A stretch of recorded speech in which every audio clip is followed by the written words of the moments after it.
न्योता पूरी का न्योता आना है जग्गू। आप ये न्योता क्यों बांट रहे हैं? हमारी अम्मा मर गई है, जग्गू पूड़ी खाने आना है आपको, पापा को भी लेके आना है। हाँ, आपने वैसे इतनी जल्दी क्यों? तेरही है, तेरही 13 दिन बाद ही होता है। तेरही का पूड़ी दूर से ही पता चल जाता है, इतनी भीड़ में भी लोग देख लेते हैं कि बुनिया कहाँ पर है।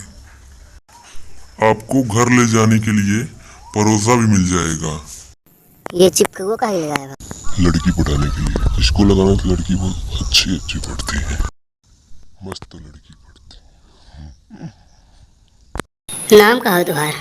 हमारा नाम कुछ ना हो, पता नहीं कहा सब पागल पागल कहते हैं। क्या करे थे? कुछ नहीं, पागल है। वही जो ने मारा बहन का। हाँ वही सारे बहुत मार रहे हैं, सारे बहुत मार रहे हैं। ऐसे का ही देखा था। तुम्हारे यहाँ सबका दिमाग ऐसा ही है क्या? हाँ हमारे गोले पर किसी के पास दिमाग ही नहीं है, सबका दिमाग ऐसा ही है, एक जैसा। अब इस गोले पर पैसा कमाने के लिए करना था कुछ काम, शुरू करो अंताक्षरी लेकर प्रभु का नाम। जब शुरू किया अंताक्षरी लेकर प्रभु का नाम, तपस्वी जी हम आपके लिए एक ठो लड़की देखे हैं, बहुत ही अच्छी है, देखने में तो बहुत ही सुंदर है और आपको दहेज भी मिलेगा। अरे भाई लड़की तो दिखाओ। आपको बहुत जल्दी है लड़की देखने की।